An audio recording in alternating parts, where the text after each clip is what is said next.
Welcome back, everyone, to True Crime Desk. I'm Richard. Now, I know it's been a while, but I wanted to take some time off for Christmas and New Year's because personally, I think it's really important to take that time off for family. So I hope that everybody had a great Christmas and a great New Year's. But now it's time to get back to work, if that's what you want to call it, or at least that's what I want to call it.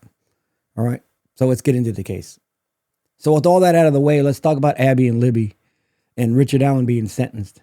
Now, I know it took a while, but Abby and Libby's family finally got justice, in my opinion. And Richard Allen was sentenced to 130 years.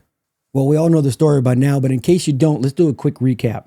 Now, Libby German and Abby Williams, they were best friends, and they went missing in February of 2017 after going for a hike near the Monon High Bridge in Delphi, Indiana. Now, they were found emmed with their throats slit. Now, one was naked and the other one was wearing her friend's clothes. Now, over the next 5 years, there was all kinds of clues. One of the biggest ones was a short video of the suspect Kayer on the bridge before the girls were found emmed. There also was a short video clip of the suspect saying "down the hill," which is really creepy in my opinion. Now, over the years, they created composites which looked nothing alike. One was older and heavier and the other one was younger and skinnier. And eventually that led to the arrest of Richard Allen for the emming of Libby and Abby. Now, that's just a quick overview, but it's basically the case in a nutshell. But one of the things I want to discuss in this video is whether Richard Allen really received justice. Now, I want to go over some of these things, and they're not going to be in any particular order.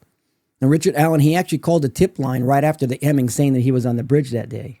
Now, I know a lot of people are going to say that doesn't mean anything and that he thought that someone might have seen him, so you better call and cover his butt. And that might be true. And like I said, I'm not saying that any of this stuff makes him innocent. I'm just pointing out some of the strange things. Now, another thing is that his defense attorneys alleged, remember that word alleged, that a group of Odinists were identified by a law enforcement task force were responsible for the ritual killing. Now, I know that his defense team is saying that, but it also was the law enforcement task force that identified them. So that just makes it a little weird in itself, because it wasn't just the defense attorneys, it was that law enforcement task force. So that's just one more. Now, as far as his defense team goes, this is where things go off the rails, in my opinion, and may cause a new trial. Now, the judge removed his choice of attorneys against his wishes. Now, those attorneys appealed to be reinstated. Now, that's just wrong in my opinion. Like I said earlier, we all deserve a fair trial. Now, the judge also wouldn't allow them to present any evidence of a possible third-party involvement, even if they were identified by law enforcement. Now, like I said, like him or not, guilty or innocent, that's just not right. And that stuff should not happen, in my opinion. Now, the next thing is that the state of Indiana recently changed its rulings on cameras in the courtroom. Now, there's actual video footage of the judge because she initially permitted it for about 15 seconds, and that's it, before she decided not to allow cameras in the courtroom. But why?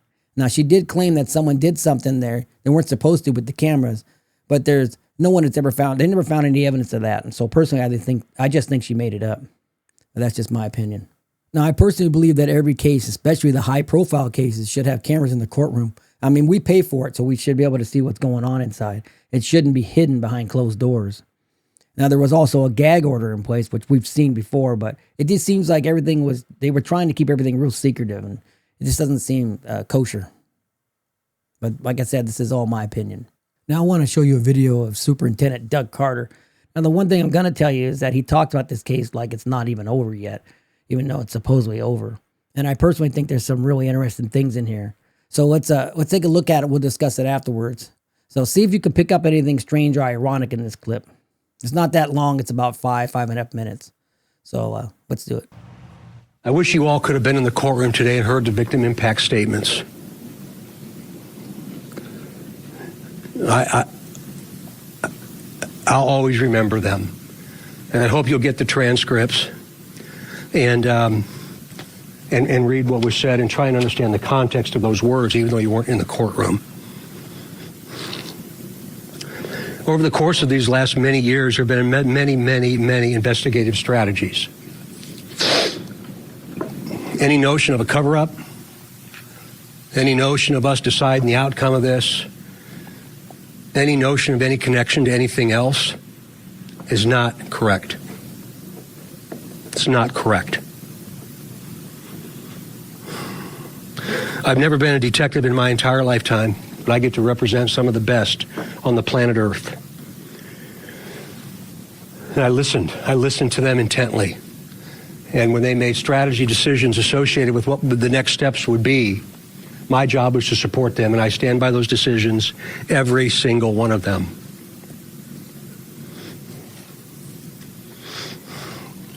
The gag order. We lived by that. We lived by that gag order. The defense did not. And it cost a human life.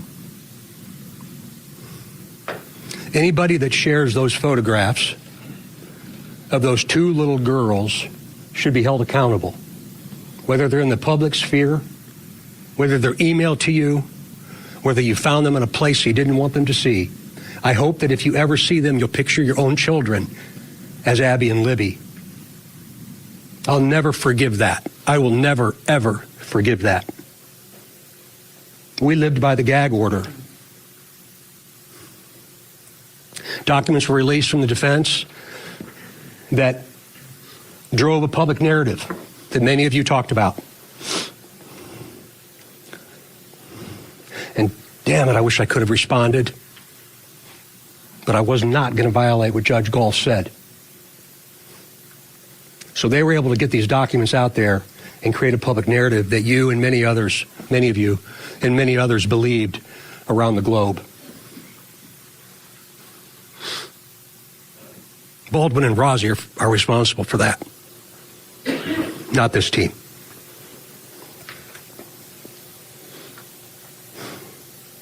The family effects, I think you'll see the words that were spoken by the folks that spoke today about their lives and how they've been forever changed, how they'll never be the same.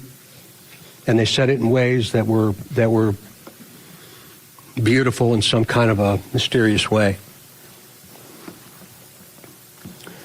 There's an attorney in Indianapolis by the name of Guy Relford. And I heard Guy on the radio after the verdict when a lot of hate mail came, death threats came.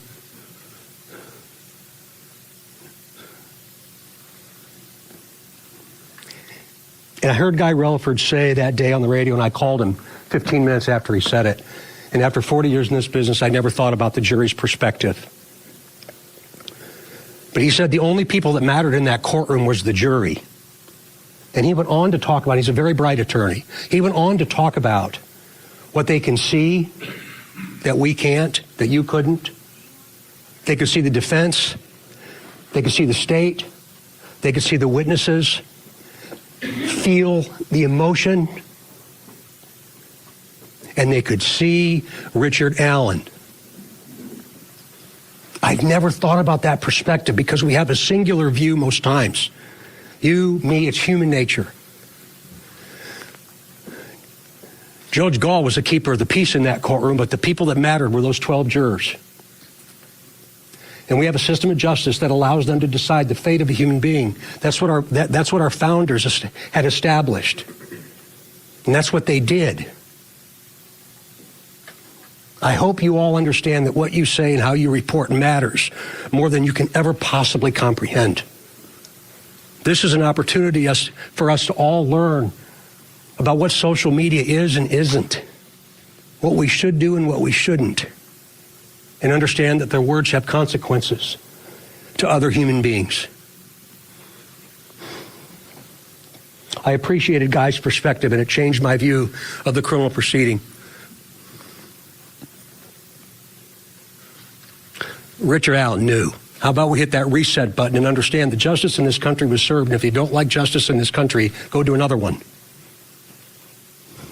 Let's heal. Tone down the rhetoric. Stop all the politics and all the nonsense and all the conspiracy theories, and understand that we all tried the best we could. That should be the message to us and to our kids and to this most amazing place we call the United States of America. Now, the first thing I want to point out is that almost all the things he was complaining about could have been fixed if they put cameras in the courtroom and we could see what was going on. He said at one point, I wish you were in the courtroom. Well, we wish we were there too. You keep everybody out of the courtroom, you put a gag order where no one can talk, and then you come out and complain saying that you guys don't know what you're talking about, and then, you don't know anything. I wish we were there. Well, it doesn't make any sense because you can't have it both ways. Now, the other part, as far as the United States being the greatest country in the world, we know that. That's common sense. And if you don't know that, then I can't help you. That's a whole other problem. And I'm not going to get into that. But so that's what I got out of that video, a bunch of hot air, basically. So am I wrong?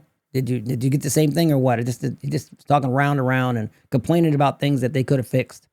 You wish you could have seen this, you wouldn't let us see it. So enough of that.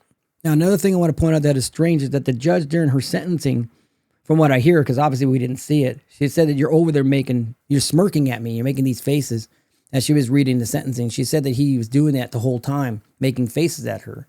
Now, they later talked to the superintendent guy. I don't know how well you can trust him, but they said that he didn't notice it and nobody else did either, but she claiming he was making faces at her the whole time. So I don't know. That's a little weird. No, I had no idea.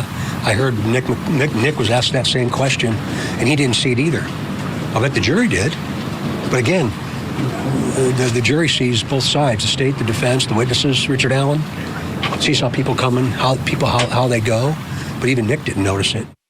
Now, one more thing I want to talk about is that after the trial, the prosecutor, Nicholas McLennan, he spoke to the media, and he was asked if all the other men had been cleared, and his response was a little odd, in my opinion. Now mean that all the other men are cleared? Can you use that word? Who is all the other men? The other men that were looked at during the course of the investigation that you always said we couldn't say that they're cleared.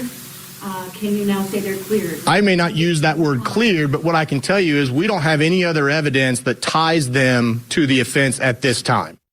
Now, the fact that he refused to use the word cleared and he says that there's no evidence to tie them to the crime, that's just a little weird in my opinion. And that's, if you're so confident that he did it and that he did it alone, you would just say there's no evidence, they're cleared, we're done.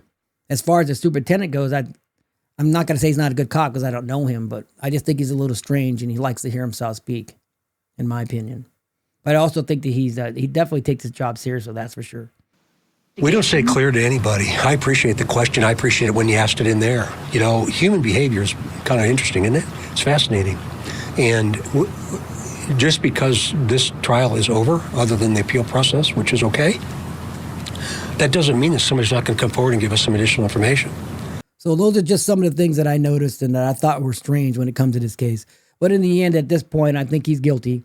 I think he's the right guy, and I think he deserves all that 130 years that he received.